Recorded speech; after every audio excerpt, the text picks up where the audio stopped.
Hello everyone, I am the Enforcer, and welcome to the breaking news. Please make sure to like, comment, and subscribe, and support us on Patreon, link in the description below. Today's breaking news is that Ukraine has been conducting major attacks on Russian airfields deep inside of Russia and also within the area of Voronezh, and we've also been able to hear the Ukrainian armed forces have continued to make massive advances in the Kursk Oblast today, and we've also seen that Russian helicopters were destroying Russian forces in a fairly significant friendly fire incident that were trying to retreat away from the Ukrainian front lines at this moment.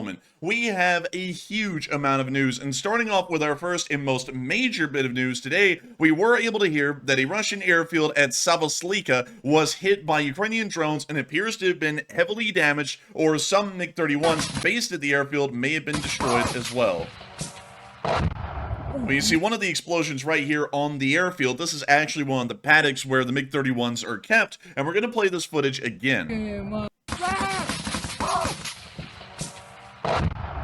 We cannot tell if this drone hit directly on top of a MiG-31 or if it exploded in between two of them, but it does appear that this airfield came under very significant attack, and it also seems as though some of the MiG-31s may have been damaged. We can also see another clip right here showing the attack from another angle.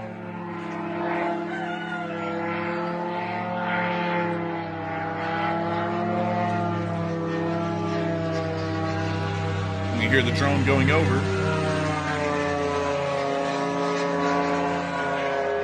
There it goes towards the airfield, where it'll then end up striking the MiG-31s. The MiG-31s are a fairly older interceptor of the Soviet Union, but they still do pack a little bit of a punch, at least in some sort of niche roles in modern air combat nowadays. To give you all an idea of what a MiG-31 looks like, this is the MiG-31 right here. This is actually a picture of one of them. The MiG-31 has been used in the war in a very limited role as the MiG-31K, which has been used to fire off Kinzhal hypersonic missiles at some points throughout the war in Ukraine. We've never seen the true-bred interceptor version ever really being used against Ukrainian forces, considering that it's purely a air fighter or some sort of a fighter aircraft meant to intercept bombers at high altitudes and destroy them before they can make it into Russian airspace. We've never really seen these used much. We're not really sure if the aircraft at this airfield were MiG-31s or MiG-31Ks that have been modified to carry a Kinzhal hypersonic missile. Nevertheless, the attack happened very deep inside of Russia, actually beyond Moscow itself, near to Nizhny Novgorod, and it does seem as though, at least based off the videos we have so far, we are expecting some kind of significant damage has most likely occurred at that airfield. Meanwhile, in Voronezh, we also got to see that the airbase on the southern end of the city of Voronezh, the Baltimore airbase, was also hit as well. We covered this a little bit last night because we were getting preliminary information. We were able to confirm that it was the Baltimore airbase at the southern end of Voronezh, and it does seem as though some Russian aircraft were hit because as the night went on, the fires continued to rage, showing that some sort of fuel-based component or ammunition, most likely fuel, was hit and it was beginning to burn throughout the night. From what we know, the fire has not been put out at this moment, and we haven't been able to get an exact damage assessment, but we are assuming that basic facilities at the airbase may have been knocked out, or some aircraft may have been hit and destroyed. Once again, the air campaign that Ukraine is conducting against the Russian Air Force appears to be going fairly well, and it also is at a perfect time. The Ukrainians are trying to conduct their offensive in Kursk at this moment and are continuing to make ground and continuing to take Russian prisoners as of right now. The Russian Air Force is attempting to slow the Ukrainians' advance while more Russian forces try and enter the area by largely just bombing the Ukrainians into oblivion, if that's possible. That requires the Russians to be able to get these aircraft in the air and flying, and to have aircraft to conduct these missions. And so far we can see that Ukraine is trying to deprive the Russians of the ability to conduct these missions and get aircraft in the air, and they're also trying to deprive the Russians of the aircraft that eventually would get into the air if they were able to be fueled and armed correctly at their airfields. We also got to hear that those efforts aren't just staying inside of the Russian air bases that Ukraine is attacking.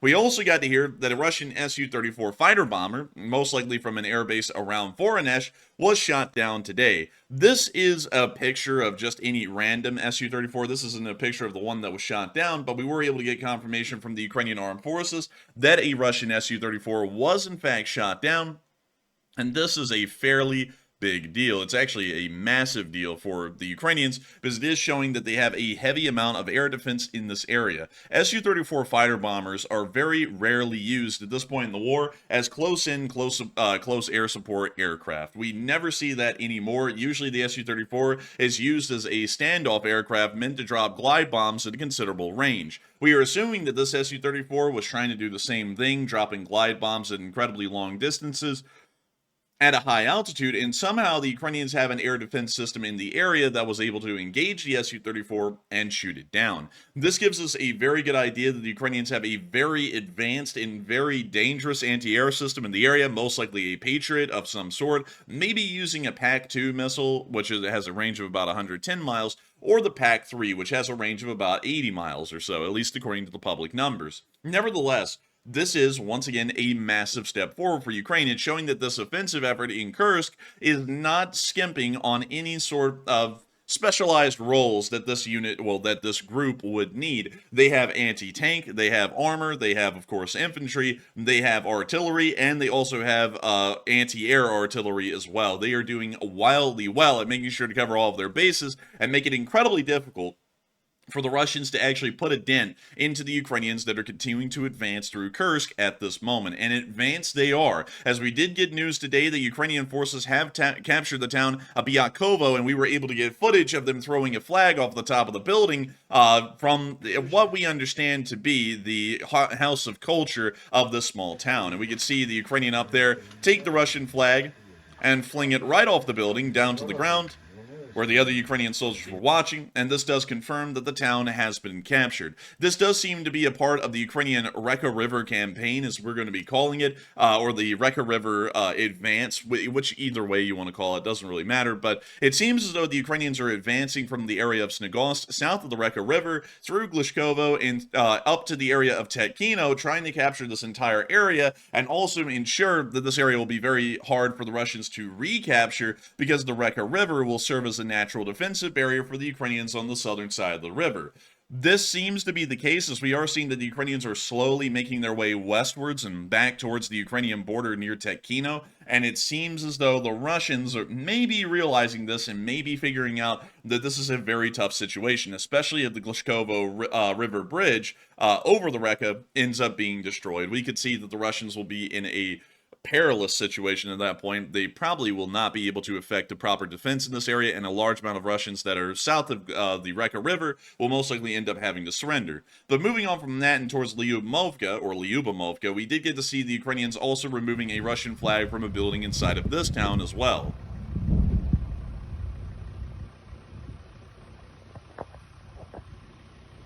I mean, you see that this is another house of culture. It says Dom Kulturi, which is something like house culture or culture house. So this is another house of culture, and we can see them removing the Russian flag from this one as well, much like they did in the last village we just showed.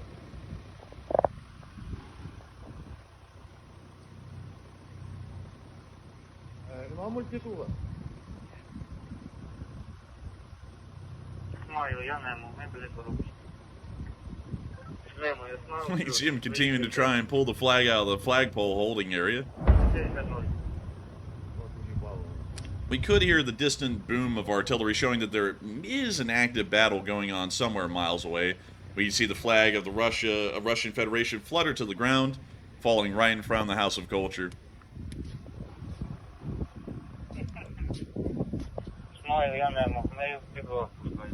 Once again showing that the Ukrainians have captured the town.